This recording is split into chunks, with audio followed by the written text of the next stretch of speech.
para ahora, pues ir a la opinión experta de la queridísima Laura Ceballos Alcázar, quien pues está ahí hablando y documentando el miedo que le tienen al comunismo, al virus del comunismo o al fantasma del comunismo. ¡Uy, qué miedo! Bueno, vamos a ver lo que nos dice la especialista en Derecho Electoral, la licenciada Laura Ceballos Alcázar, aquí en Sin Censura.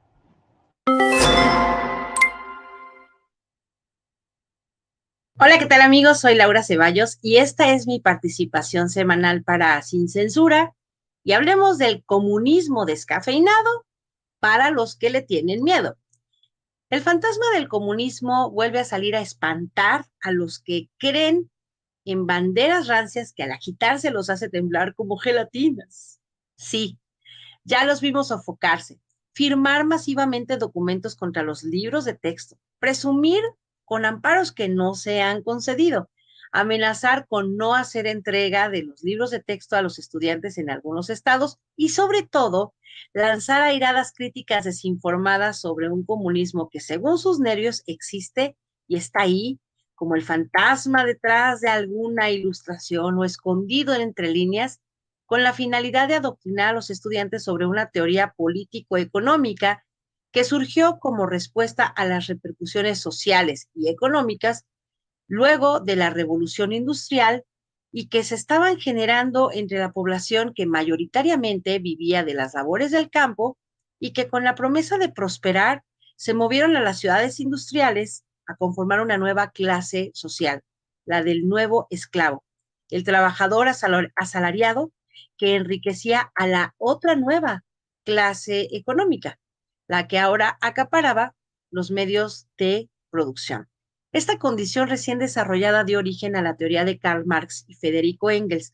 ¡Uy, qué miedo! ¡Tiemblen con los fantasmas! Esta expresaba de manera muy sintetizada que la desigualdad social no era justa porque el trabajo no se reflejaba en la riqueza que el asalariado debía tener por sus largas horas de labores y que se estrenaba con el nombre de capitalismo, que permitía implantar medios de producción lícitos en la adquisición de riqueza, que promovía la libre empresa y se apoyaba en los méritos, aun cuando todas estas condiciones fueran de dudosa procedencia. El propietario de esa empresa disfruta de las ganancias sin tener que compartirlas. Fin. Por tanto, el comunismo era la contraparte que proponía que si el trabajo común era la fuente de producción, los medios con los que se operaba debían ser comunes, al igual que las ganancias. Los negocios no eran permitidos de manera particular y la riqueza es compartida entre todos de acuerdo a las necesidades que cada quien tuviera.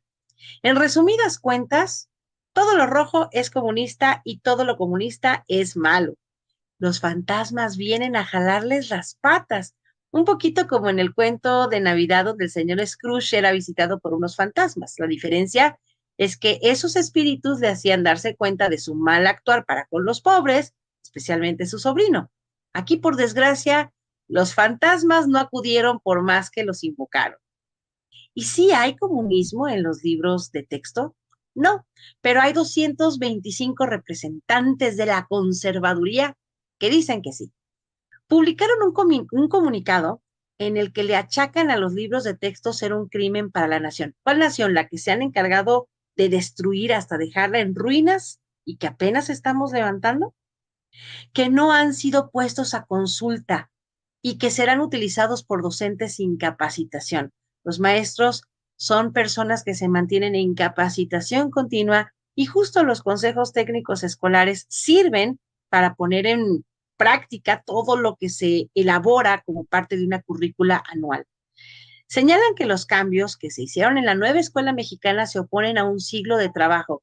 O sea, tenemos que seguir operando con la misma educación de un siglo en el pasado, que se pretende desaparecer las materias básicas de los educandos, que los alumnos ya no son el centro de la educación, sino la comunidad. Bueno, ¿y los alumnos qué son? Son parte de una comunidad y es preferible que trabajen todos unidos a verlos como entes aislados, que ya no se les dotará de los conocimientos lógico-matemáticos, el aprendizaje oral y escrito del español, que se elimina la historia, la ciencia, prefiriendo las supersticiones o la magia, que con ello se viola el carácter laico y les parece impensable que se enseñe fuera de los salones de clases, porque ¿cómo es eso de que van a comunicarse con miembros de la sociedad? ¿Quién los cuidará?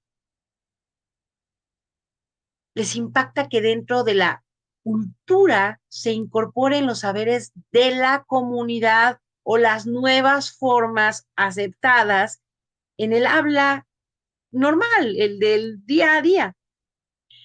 Para colmo, suponen que los estudiantes de preescolar, por ejemplo, no tienen la madurez para solucionar problemas, es decir, ni siquiera creen en la inteligencia de esos niños a los que dicen estar defendiendo. Se acogen al artículo tercero constitucional para hacer creer que la educación de excelencia es solo aquella que los suscribientes defienden por consigna, pero nunca la que se elabora de mano de maestros, pedagogos, estudiantes, en fin, de la sociedad. Tanto las reformas educativas de sexenios anteriores como los materiales con que educaron a cientos de miles de estudiantes tenían como meta un aprendizaje esperado. ¿Esperado por quién? ¿Por qué instrumento de medición metodológica? En los últimos años, esa meta era un temario rígido que obedecía a lo que las pruebas PISA medían, de acuerdo con la edad y el grado escolar. No solo difícil, sino imposible de cumplir en las más de las veces, porque la prueba elaborada por la OCDE con los países firmantes tiene como eje principal la medición de habilidades para acoplarse a un mundo financieramente dependiente de las políticas dictadas por un sistema económico que se ha olvidado de los más pobres. Las pruebas no permiten discernir si los estudiantes provienen de entornos sociales óptimos o pobres, o si son sociedades que viven violencia o diferencias lingüísticas. Tampoco son una guía para que los profesores puedan mejorar las formas de impartir clases. Las PISA fueron una medición que dejó a México y a sus comunidades educativas como un fracaso en el resultado. Tanto es así que el señor X financió su obra fílmica de panzazo con que se justificaba la existencia de escuelas particulares, la persecución y demonización de los docentes de escuelas públicas y la protección de los textos de imprentas particulares con sus propios sistemas. Aunque las escuelas particulares tampoco pasaban las pruebas PISA con excelencia, así que no servía de nada tanta gastadera. Rechazan la actual propuesta educativa no porque de verdad les angustie el futuro de los estudiantes, porque hay que ser sinceros. Los hijos de todos los quejosos firmantes no acuden a estas escuelas y no se arriesgarán a tocar los libros por temor a que se les caigan los ojos. Los acusan de ser ideologizantes y ya hasta tienen un video con un niño de 11 años, de primero de secundaria supuestamente, que se duele que en la fotografía de la toma de posición del actual presidente hay banderas de Morena y eso definitivamente le afecta en su desarrollo. Tenía 6 años cuando eso pasó, pero en fin, aseguran que es una metodología comunista cuando ni siquiera han leído un libro de alguno de los 5 países que aún se determinan con ese régimen. Pero para hacerles la tarea, solo me permito leer una parte de la dedicatoria que se hace al alumno en el libro de historia, 5º grado de primaria, de Cuba. Uy, qué miedito. Dice así: la historia de Cuba tiene un gran potencial político e ideológico para la consecución de la formación de la personalidad comunista, que le viene dado, entre otros factores, por el estudio de las tradiciones patrióticas de nuestro pueblo, los valores de nuestras más relevantes personalidades, el antiimperialismo nacido del comportamiento histórico del imperialismo yanqui como nuestro principal enemigo, la continuidad de nuestro proceso de la lucha por la independencia hasta llegar a la revolución socialista.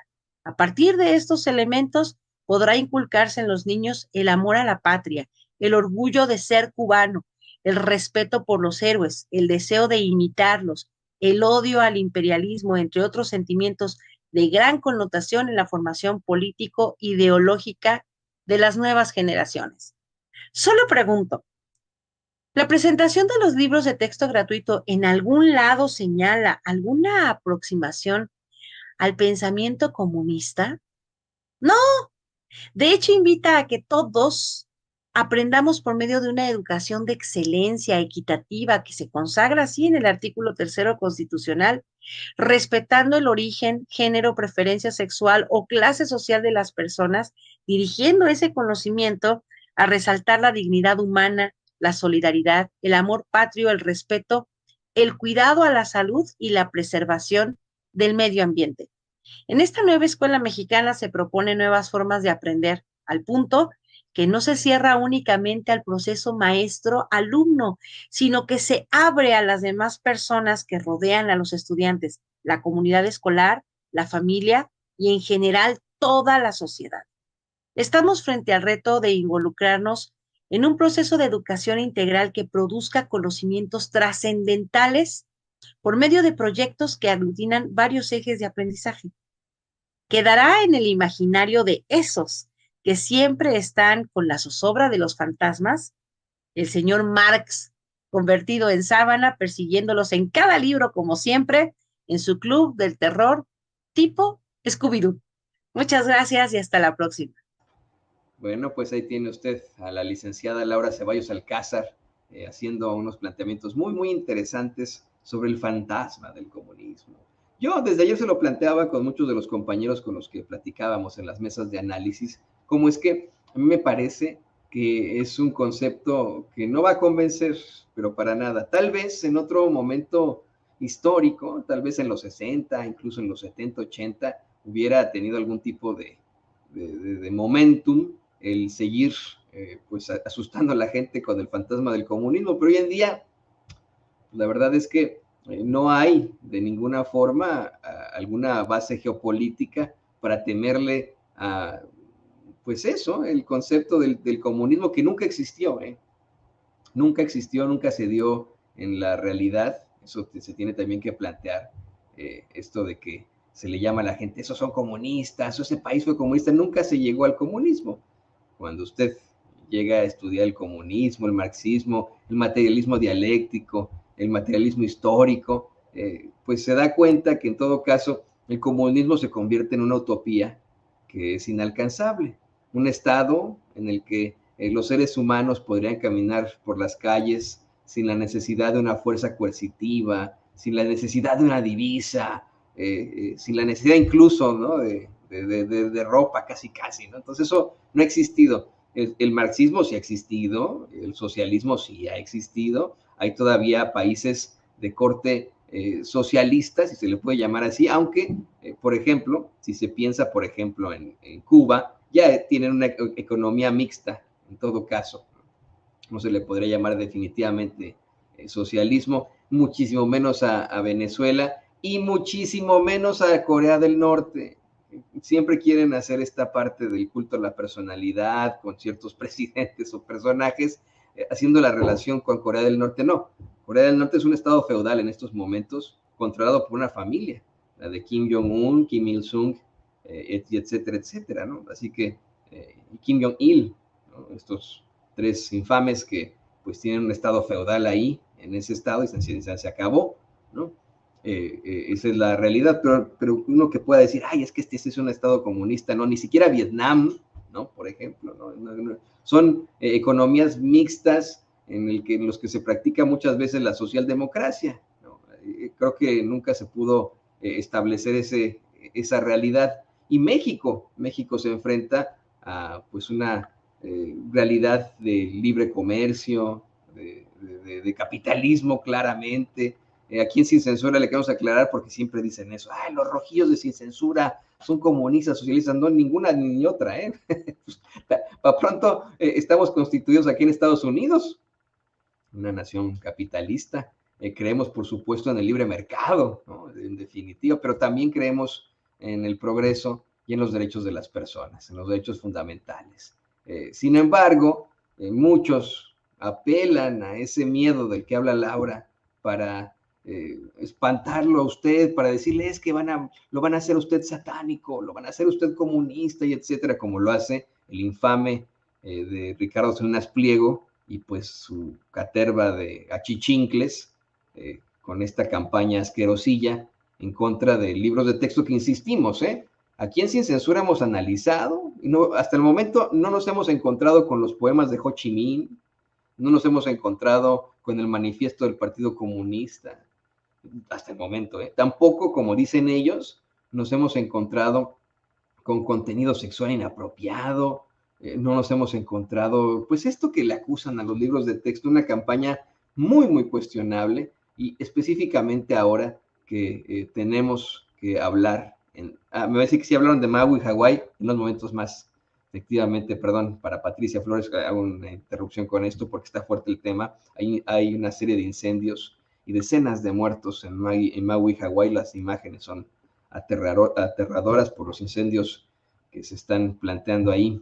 Pero bueno, eso es otra cosa. Decía que en estos momentos nuestros niños necesitan definitivamente tener ese acceso al conocimiento. Y estos que se quejan de los libros de texto gratuitos, en su vida tuvieron que pues abrir un libro de texto gratuito, ¿no? Ellos fueron a escuelas privadas durante toda su vida y bueno, pues esta es una mera lanzada política. Pero bueno, para hablar más sobre cuestiones que en todo